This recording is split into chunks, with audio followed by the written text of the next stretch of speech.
Munnamateeka eyatwala kabaka mu mbuga z'amateeka amanyikiddwa nga Male Mabirizi olunaku lwaleero avuddeyo n'atwala musajja mukulu amanyikiddwa nga Bobi Wine mu mbuga z'amateeka. Ono n'agamba Bobi Wine talina mpapula za senior 6 era takkirizibwa kuba nti yeesimbawo, era bw'akikola ono ne banne bajja kulemberamu okwekalakaasa. Lawyer bamuyita Male Mabirizi. Tukwaniriza natera ku mukutu gwaffe omuganzo gumanyikiddwa nga Uganda mu Kamoli.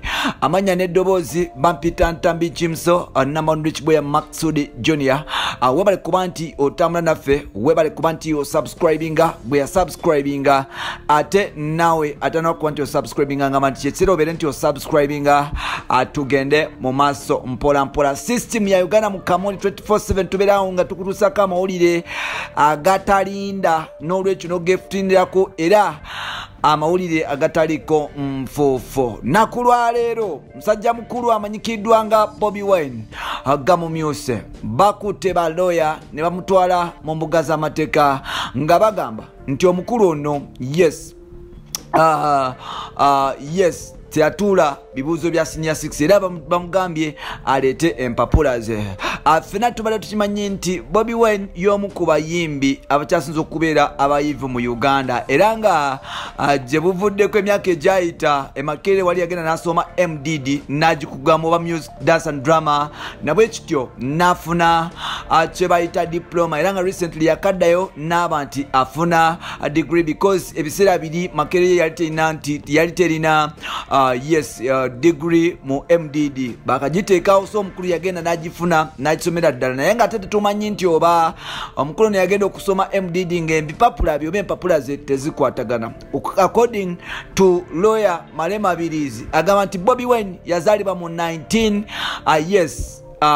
Bobi Wine yazaalibwa ennaku z'omwezi 12 February 1982 era ng'ono mu kuba nti yatandika okusoma mbu yamala senior yamala P7 ku myaka 13 n'amala senior 4 ku myaka yatula P7 ku myaka 9 n'agenda n'atula senior 4 ku myaka 13 era mu kuba nti amala senior 4 ku myaka 13 ku myaka 16 gyokka egy'obukulu Bobi Wine yali amala senior 6 ng'ono agamba nti kitegeeza nti Bobi Wine yatandika okusoma ku myaka ebiri egy'obukulu, ekintu ekitasobokera ddala.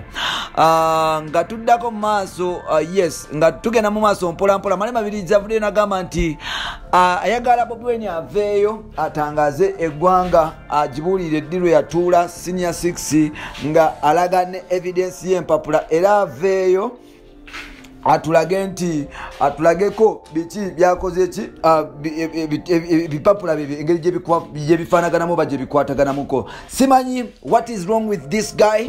Tujjukire nti omusajja ono Male Mabirizi yakwata gwali mwaka gwa 2016-17 yakwata n'atwala kabaka mu mbuga z'amateeka ng'amulanga olw'okuba nti abatandise okuba nti babba Abaganda nga bayisa ekintu oba operation gye bayise ekyapa mu ngalo eyaleka bannayuganda nga tebalina ttaka mu Kampala ne mu Uganda ne mu Central Buganda. So n'olwekyo yavayo n'amutwala mu kooti. Olunaku lwaleero omusajja ono avuddeyo n'atwala Bobi Wine mu kooti ng'agamba nti tekisoboka kuba nti yamala senior 6 myaka 16 era nga Bobi Wine alabika okuba nti teyasoma. This is confused obako bagita confused Uganda and confused Ugandans because ffenna tukimanyi nti Bobi Wine recently akajoininga gye bayita KIU ng'asoma amateeka yafuna degree mu MDD recently. So n'olwekyo lawyer Mabirizi naawe nsuubira wali badde ng'ofuna ku byokola n'oleka kuba nti omalira bannayuganda biseera because bannayuganda balina ebintu bingi